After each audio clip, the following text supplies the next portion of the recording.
I think I might need to stay away from the aquarium section in pet stores. You want to know why? Because this inspired me. Hello everyone and welcome to the 50th Clay Formations video. And you know, it only took me 4 short years to get here. That's right, it may take a while, but I'll eventually get there. Anybody remember this little cutie pie right here?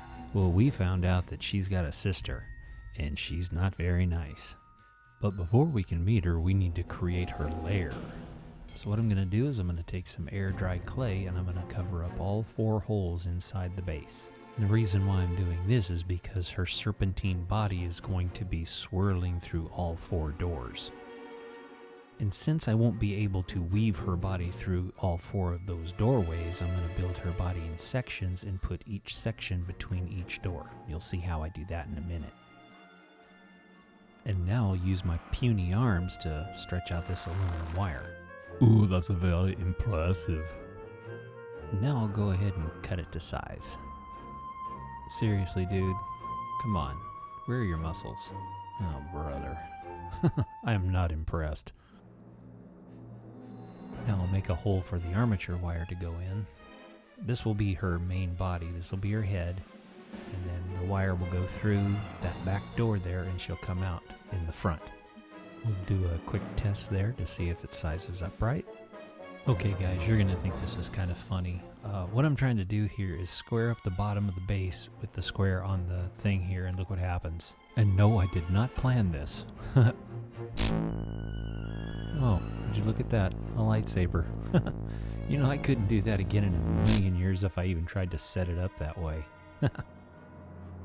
Now to affix the head to the wire with some epoxy sculpt and bulk out the wire with some aluminum foil.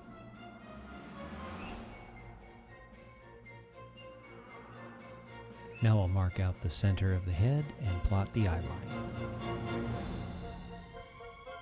Now I'll need something rigid for the teeth and gums to be attached to, so I'll make an armature with her mouth wide open with some epoxy sculpt.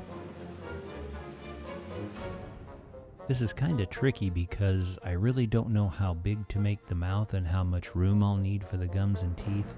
So I'm kind of just doing this blind and hoping when I get to that point I'll have enough room for the teeth and the gums. Okay, let's start adding the clay. Alright, oops, guess what I forgot? The liquid Sculpey to go on the head. Well, at least I remembered it before I put the clay on the head. This is where I think he starts looking like a Teletubby. Let's just cut that Teletubby off.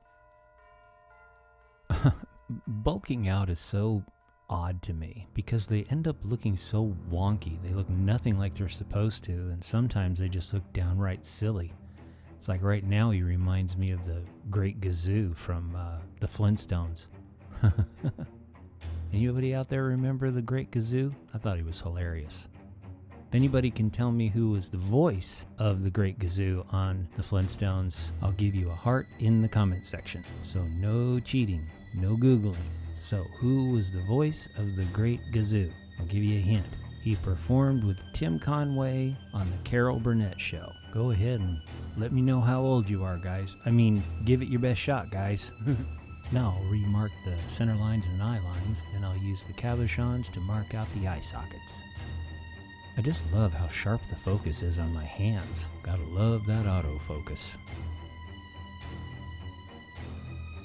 Okay, so now what I have to do is scrape out all the clay from inside the eye sockets and flatten them out so that I can put the cabochons in. And speaking of cabochons, I'm really excited to show you a new cabochon set that I found on Amazon, and I think you're gonna like it. Okay, right here is your average size cabochon, and now look at this, a full half round glass cabochon. And although it doesn't look it, this one is the same diameter as the flatter one. Okay, let's do a test fit. And looks like that's gonna work. Looks like a bug. The one thing that I didn't realize about the half cabochons was when I made the pupil, it was the size that I wanted it to be, but since it is a half dome, it made the pupil bigger than it is right here. It acts like a magnifying glass, so whatever size your pupil is on one side is going to be twice the size on the other. Okay, while the eyes are drying, let's go ahead and make some teeth. I found this really nice acrylic plate to make teeth and other small polymer clay items on, because it's completely smooth. Now we'll make another tooth.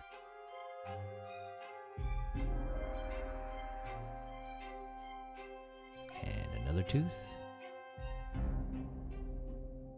And before you know it, you got a whole bunch of them. The eyes should be dry now, so we'll go ahead and pull them off their little clay base and clean the residue off the top. And as you can see how much bigger the pupil is. Now we'll go ahead and put them into the eye sockets and sort of push the edges down to permanently adhere the glass to the clay. Now we'll start working on Sinistra's expression. Sinistra is the exact opposite of Scylla, where Scylla is sweet and kind and sassy.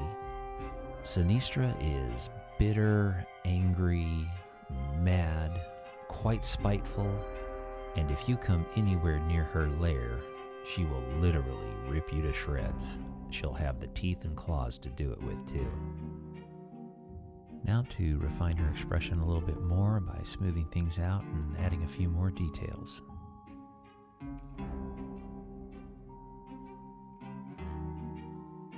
Now we'll add her lower lids and upper lids to give her a little more eye definition. Doing this will give her just a little bit more of an angrier edge.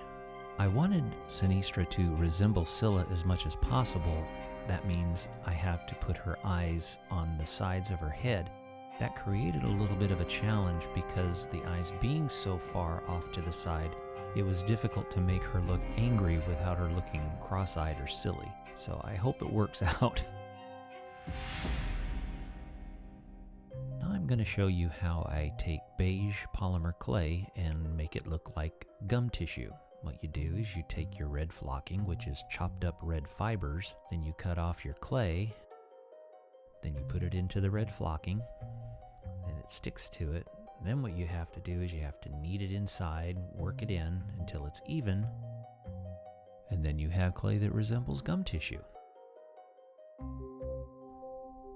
Okay, let's clean up our mess here and then we can get on with making her gums and her teeth. We'll fill the gum tissue clay inside of her mouth and create a tooth ridge. Now we'll add those little ridges that we have on the top of our mouth. Now we'll add her gum line, top and bottom. Now we'll go ahead and start adding her teeth to the gum line, and I'm going to have to come up with some kind of tool to insert teeth with because my fingers are just too big for this kind of a job.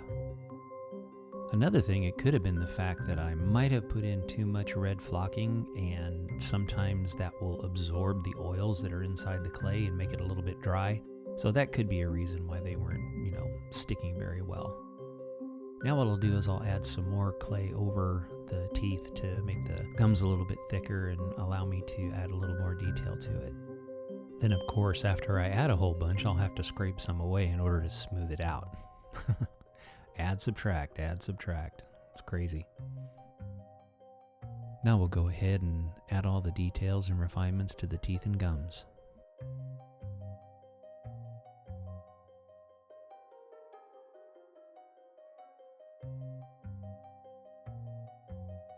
Now the interesting part about this is usually I bake the gums and teeth before I add the details around the gums, like the lips and the folds of the skin and such, but this time I wasn't able to do that because I wasn't finished with the rest of the head. I kind of went backwards. I usually don't do it that way, but I was really hoping that I could do all the details of the skin folds without messing up the gums being unbaked, so we'll see how this goes. Hopefully I won't mess up the teeth or knock them out of place or put my thumb in it.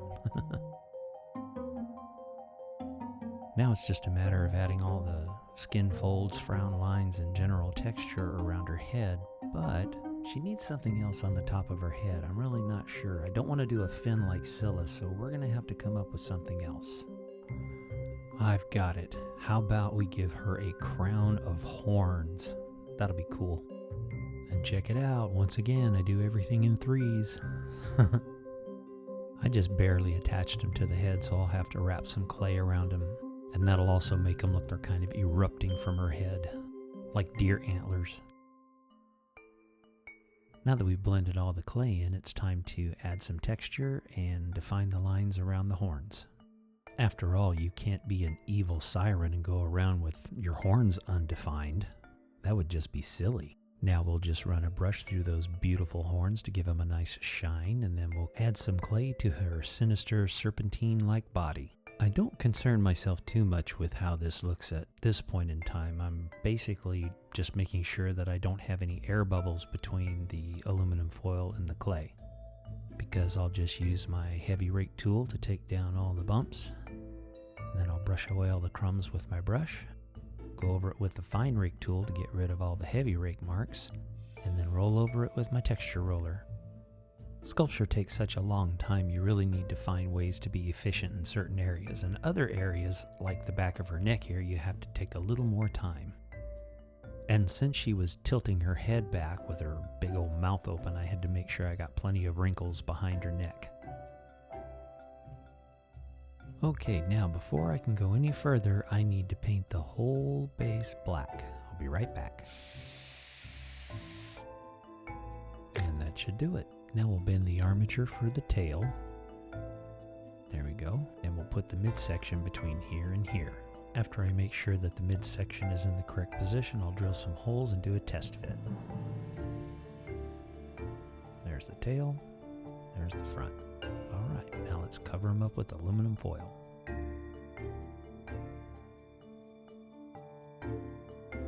And there's the midsection. And now to start on the tail section. We'll do a quick check to see how everything fits. It's pretty good. Then we'll set up my jig, and then we'll cover the midsection and the tail in some clay.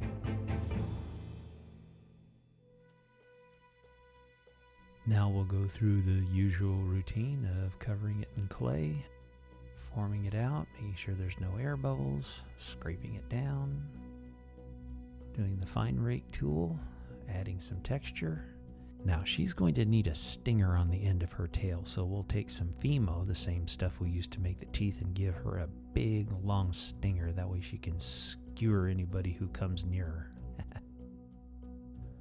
Now after we bake it, we'll cut off the tip, make a hole, and then we'll put that stinger right there in the end. Boy, anybody who gets skewered with that is going to feel a lot of pain. Okay, now we'll go ahead and cover the middle section with some clay, but before we go ahead and scrape it down and do all the details, I want to show you a brand new tool that I made that'll make it a lot easier. I made a handheld drill chuck. I used a file handle, used Epoxyy Sculpt underneath the drill chuck. Now I can use it to put the piece in, and I can hold it with one hand and use the tool with the other. Alright, now all three sections are done and ready to be baked.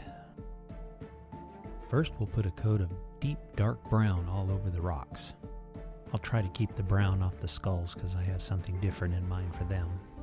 I'll paint all the cave openings with the Mosu light absorbing black. Then we'll go over the black skulls with a deep gray. This is the reason why I wanted to paint the whole thing black, because when you go over it with the gray, all the recessed areas are still black. Now we'll take a bright white and dry brush it over the gray skulls. That'll give it some nice highlights, really make them stand out. Then we'll go over the rocks again with a lighter tan, and then we'll go over it with an even lighter rock color, and that'll bring out all the details. And then for a final touch, we'll add a little bit of green in the recessed areas to give it a little more life. I think that's about satisfactory. Well, can anybody see what I forgot here? I'll give you a hint. Flippers. Yes, I baked it before I made the flippers. Way to go. Well, no sense crying over no flippers. Let's make some flippers. So we'll start out with some aluminum foil and some cosplay, and we're going to make her some gnarly looking flippers. What I'll do is condition the clay, flatten it out, and then cut the basic shape out, and then we'll sandwich it between the two pieces of aluminum foil. and I'll score it where we're going to be cutting it. There we go. Now we'll cut it out and make a flipper sandwich. We'll take the aluminum foil and put it on top of the clay, and then we'll put on the other half and cut off all the excess.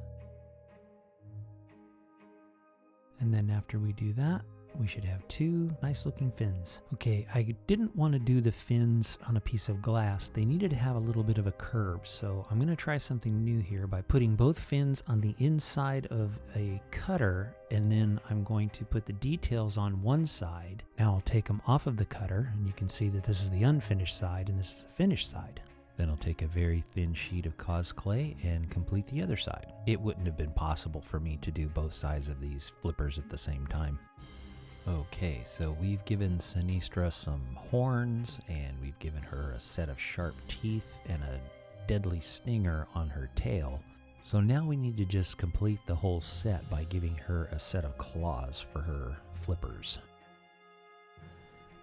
Now comes the part that I really don't like doing. I don't like having to grind on the piece after it's been baked because it's so risky, but unfortunately, silly me, forgot to put these on before they're baked, so now we're just going to have to do our best to get them on the side of her body without causing any damage, so we'll see how we do. Now I'll just add the last few refinements and details, and we are finally ready to get on with the painting. So Scylla's sister Sinistra, wait a minute, we're working on Sinistra right now. So Sinistra's sister Scylla was purple and lavender. Yeah, purple and lavender with dark black stripes. And so I figured that because Sinistra is evil, she needed to be dark red. So we'll give her a base coat of deep dark red. Really got to be careful around her horns here, because I don't want to get any paint on the horns. It makes it hard to get the paint off. You can do it. You can scrape it off with a razor blade, but I'd just rather not have to mess with that. Painting around the eyes are okay because I can just scrape the paint off the glass if I happen to get any on the eyes. Painting around the gums, on the other hand, you have no second chances. Okay, I did want Sinistra to have some stripes, but I didn't want them to be as defined as Scylla's. Scylla's were very defined and clean, whereas Sinistra's stripes are beginning to fade and beginning to deteriorate because of her evil taking over. Now we'll use some brown pastel powder to darken the base of her crown of horns. And we'll do the same to her flipper claws. Now, even though she is evil, she's still got to have some evil black eyeliner, right? Now, Scylla had cute little black rings circling her lavender stripes, whereas Sinistra doesn't have those. Those have turned into black lines of evil completely coursing through every inch of her body. She's just letting the darkness take over, and eventually she will allow the darkness to completely engulf her. Her pretty lavender purplish stripes will fade into the red, and the red will fade away and slowly be consumed by all the darkness that has taken over her soul. I know I've said this before in other videos, but I will have to say it again. I am not painting these lines this fast. Each line you see me paint probably takes anywhere from 7 to 10 seconds. That's how long it takes me to paint that line. And I must say, I did have a lot of fun painting these black lines this way. Once I got into it, it's like I just kept on going and going, and I think I might have overdone it a little bit. Now we'll paint the base of her lair. Then we'll place her lair on the base. Now just make sure you don't get too close, because I've heard that people get too close to Sinistra's lair and never come back.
Hey everyone, if you've made it this far, you are a rock star, and I really appreciate you sticking around till the end. And hopefully you won't have to wait 4 more years for me to create 50 more videos. Anyways, if you think I deserve it, make sure you give this video a thumbs up, and if you want to see more, don't forget to hit that subscribe button. And a big thank you to all of my subscribers. I can't tell you how much I appreciate you and your support. Everybody take care, and we will see you next time.